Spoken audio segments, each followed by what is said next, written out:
लगना चाहिए। जो एनडीए के जो वाइस प्रेसिडेंट कैंडिडेट है, कहा जाता है कि आपने उन्हें इसलिए पिक किया क्योंकि बीजेपी जो है अब तमिलनाडु में अपना खाता खोलना चाहती है, इसलिए। नहीं, ऐसा नहीं है। हम पहले भी तमिलनाडु में साथियों के साथ चुनाव लड़े हैं, हमारी यहाँ बहुत सारी सीटें भी आई है, ऐसा नहीं है। कहीं से भी पिक करोगे तो ऐसे कारण बनाकर पूछा जाएगा। उपराष्ट्रपति का प्रत्याशी दक्षिण से आना इसलिए स्वाभाविक है क्योंकि पूर्व से राष्ट्रपति थी, पश्चिम और उत्तर से प्रधानमंत्री जी थे, तो दक्षिण से आना बड़ा स्वाभाविक है। अब आए हैं, इसको इस दृष्टि से नहीं देखना चाहिए।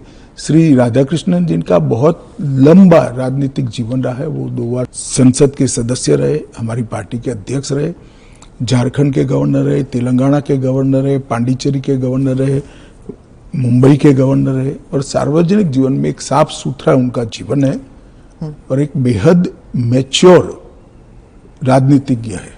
तो कई सारे एक्सपर्ट्स कह रहे हैं कि उनका चुनाव ये भी है कि वो आरएसएस के साथ उनका कनेक्शन है, इसीलिए। ये तो ढेर सारे लोग, प्रधानमंत्री जी स्वयं का आरएसएस के साथ कनेक्शन है। धनखड़ जी का नहीं। अरे सुनिए ना, मेरा भी है।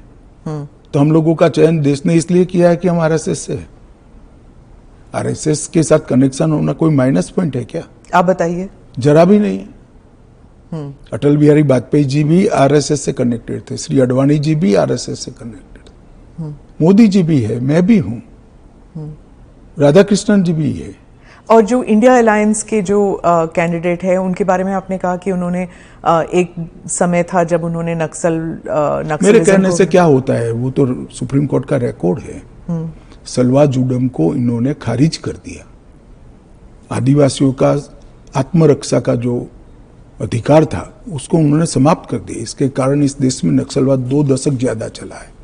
उस वक्त नक्सलवाद अंतिम सांसें गिन रहा था क्योंकि जो आदिवासी थे, जो बच्चों को पढ़ाना चाहते थे, जिनके यहाँ रोड नहीं पहुंचता था, इससे परेशान थे, जिनके यहाँ स्वास्थ्य सेवाएं नहीं थी, वो परेशान थे। उन्होंने खुद की रक्षा के लिए सलवा जुडम बनाया था। इसको सुप्रीम कोर्ट ने खारिज कर दिया। ये तो सुप्रीम कोर्ट का रिकॉर्ड है, इनका जजमेंट है। और इसके बाद जो स्कूल तबाह हो गए थे नक्सलियों के कारण, वो स्कूलों में सीआरपीएफ और सुरक्षा बल बैठे थे, रातों रात एक ऑर्डर करके सबको बाहर कर दिया। कई जगह हमले हुए सुरक्षा बलों पर। ये दोनों जजमेंट, इसका जवाब श्री सुदर्शन रेड्डी से ज्यादा राहुल गांधी ने देना चाहिए कि उन्होंने क्यों पिक किया। जी, मैं तो मानता हूं यही क्राइटेरिया रहा होगा, नक्सल को सपोर्ट करने के लिए। नहीं, वामपंथी विचारधारा। और ये जजमेंट से निश्चित रूप से नक्सल प्रोटेक्ट हुए हैं। तो क्या वाइस प्रेसिडेंट इलेक्शन भी अब it will be polarising factor? Polarisation क्या है? जब आप इतना बड़ा आरोप लगा रहे हैं कि और पोलराइजेशन अगर होगा भी तो किस मुद्दे पर होगा? देश की सुरक्षा के मुद्दे पर होगा। मैं मानता हूं देश की सुरक्षा पर सांसदों ने विचार करना चाहिए या नहीं करना चाहिए।